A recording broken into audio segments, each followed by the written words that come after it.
Allez, bonsoir à tous, c'est Dro sur la fréquence live poker et je reçois aujourd'hui Timothée Marlin, aka A.Layani, joueur de poker et membre de la Team Start My Poker Squad. Salut Timothée. Salut c'est Dro, comment ça va? Bah ça va bien, et toi comment vas-tu? Bah écoute, la forme, j'ai réussi à me qualifier en demi-finale là, des Duff Masters récemment, donc... Ah ouais, une grosse pression. Ouais, bah, on va en parler juste après. Je vais juste te demander de te présenter brièvement pour les auditeurs. Donc, rapide, hein, ton âge, tes origines, depuis quand tu joues au poker, enfin, des petites questions simples. Et puis, je te ferai un petit questionnaire spontané aussi également. Donc, je vais t'expliquer le principe. Ok, d'accord. Donc, alors voilà, je m'appelle Timothée, donc j'ai 28 ans. On va dire que j'ai commencé le poker en 2006. Juste après, on va dire, 2-3 ans après l'effet Moneymaker, là. Voilà. Et voilà, donc au départ, comme tout le monde, hein, j'ai joué en Play Money, et puis au fur et à mesure, j'ai regardé à la télé les gros tournois, PT, World Series, etc. Et j'ai fait mon premier dépôt, et puis au fur et à mesure... l'aventure a commencé. Voilà, j'ai joué de plus en plus, et un peu sur tous les sites, et... Au final, là, depuis l'arrivée du .fr, je me suis plus spécialisé sur PokerStars et Winamax aussi. D'accord. Donc on va faire la petite interview, Timothée, merci. Alors c'est simple, je vais te donner 2 mots et tu vas répondre spontanément ce qui te caractérise le plus. Ça marche? Donc il y en a 6-7. Alors, dans le poker, donc autodidacte ou coaché? Autodidacte. Talent ou belle étoile? Belle étoile. Fêtard ou casanier? Casanier. Pote ou nana? Pote. Jus d'orange ou apéro? Apéro. Pizza ou bon resto? Excuse-moi? Pizza ou bon resto? Ah, pizza. Ah, pizza, les soirées pizza. Et DVD ou ciné?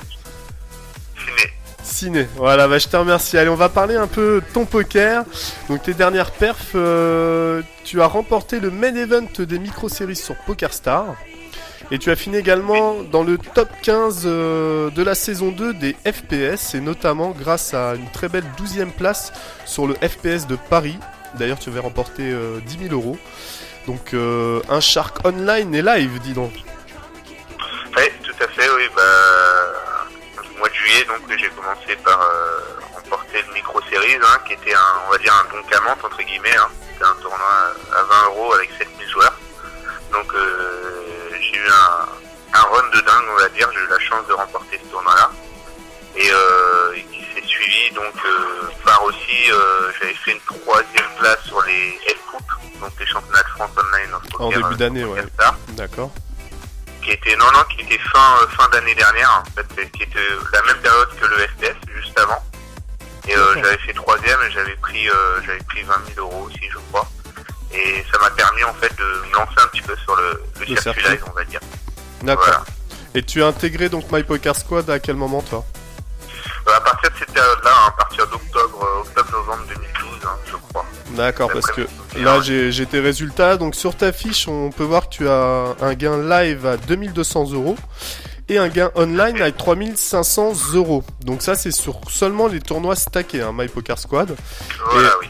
Et là, tu vas donc tripler cette somme parce que tu assures déjà au minimum, on en a parlé, c'est 6000 euros quoi qu'il arrive de cette demi-finale, et ça va ravir tes stackers puisque tu vas jouer cette demi-finale dimanche 15, donc je crois que c'est à 18h, l'heure fixée, et donc c'est les HU Master de PokerStars, donc un buying de 1000 euros quand même. Et oui, tout à fait. On retrouvait un fil de fou puisqu'il y avait les meilleures règles et les stars du FR justement qui ont répondu présent sur ce tournoi. Alors c'est clair que c'était pas le monde des bisounours, à mon avis ça a dû s'accrocher sévère quand même.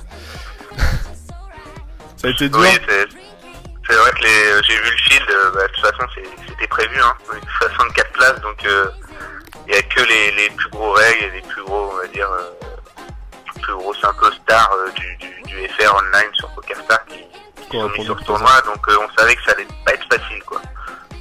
Mais bon, tu t'en sors bien justement, on va parler de ton parcours. Alors, moi j'ai noté en 32e de finale, tu as rencontré Caio Pimentanov.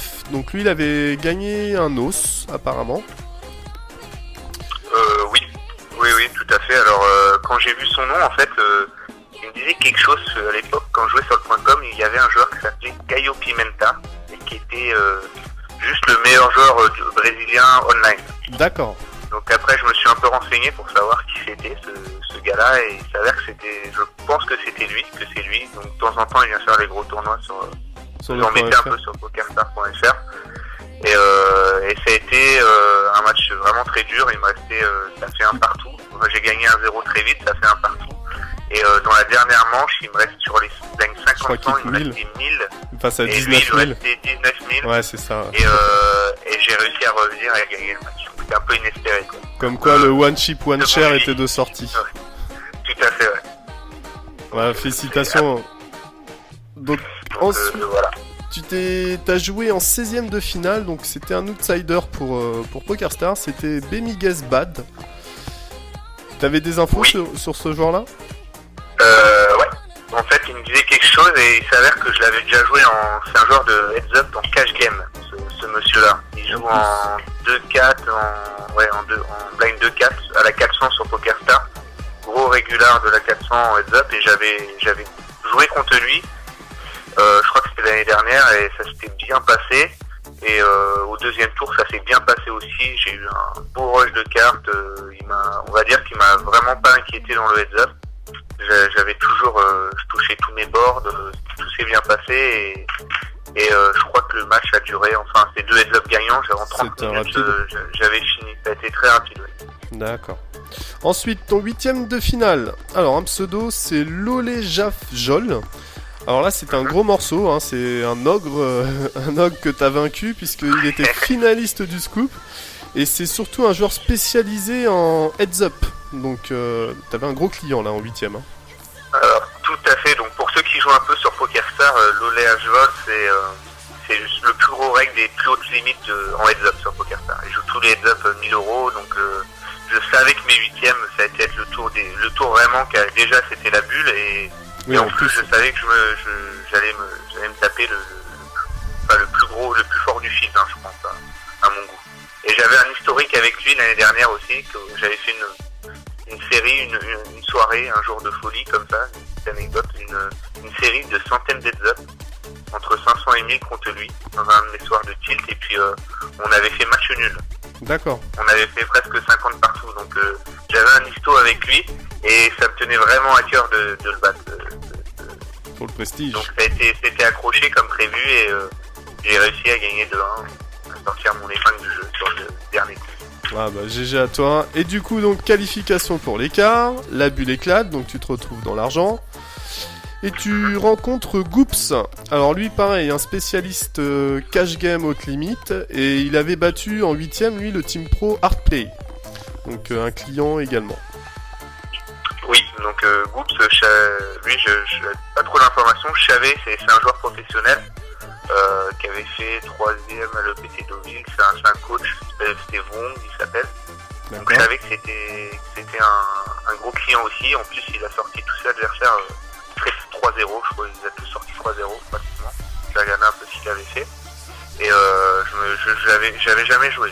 C'était le seul du tableau que j'avais vraiment jamais joué, avec Caio Pimenta aussi. Et j'ai joué, puis ça s'est super bien passé aussi. Je passe un coup d'essai en première manche où je suis en 2 barrel bluff,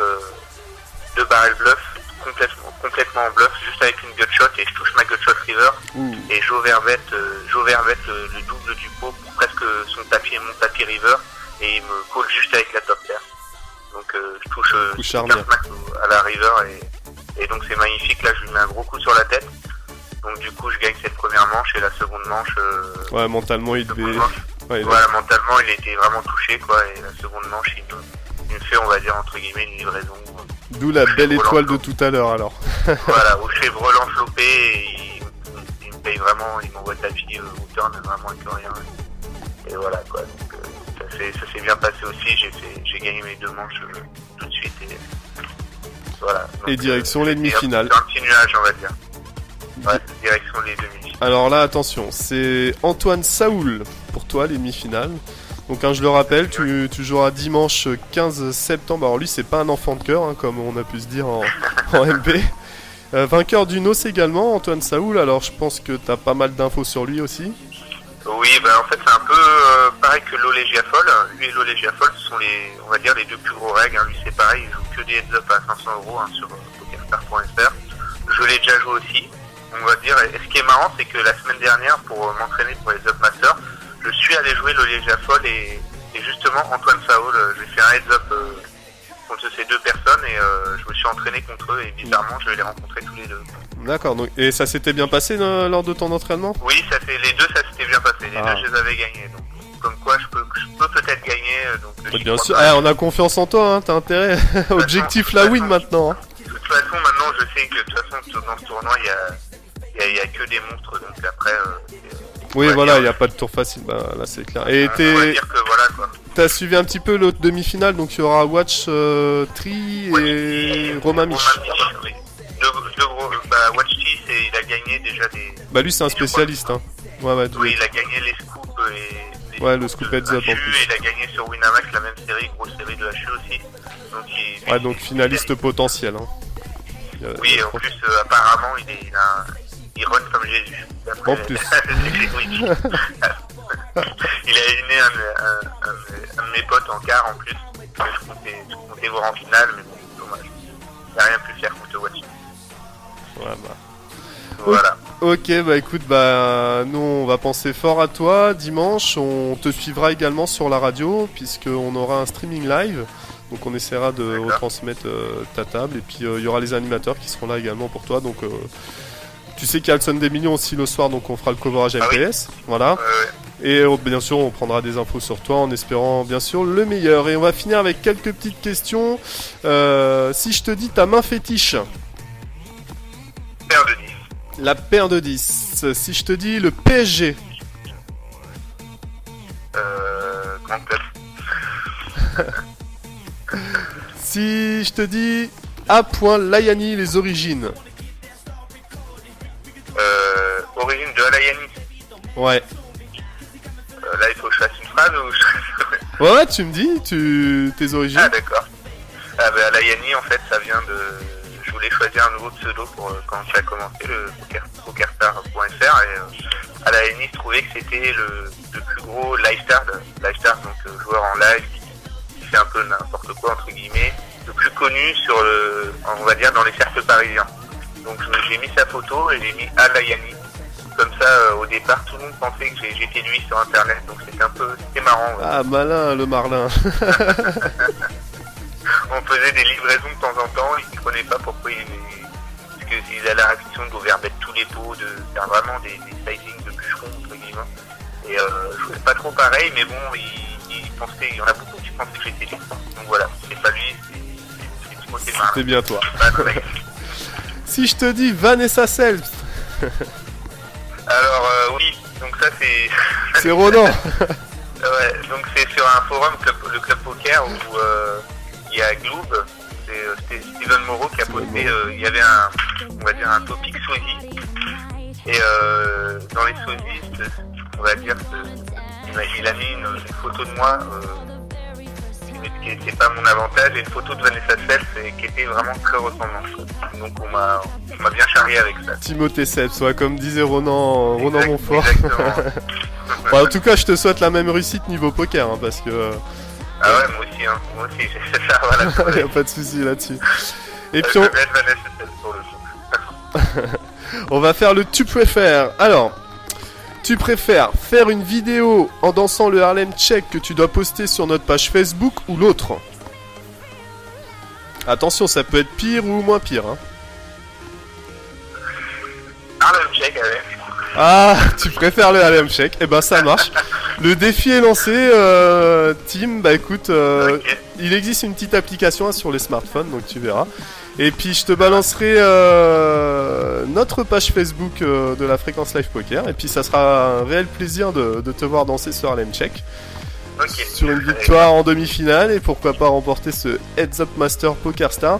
Et puis on va terminer également, alors on a un petit slogan nous à la FLP, tu peux me faire Fréquence Live Poker, la radio qu'il vous faut, et puis on clôturera là-dessus. Allez, tu prends ta meilleure voix de gentleman. C'est parti. Fréquence Live Poker, la radio qu'il vous faut. You just entered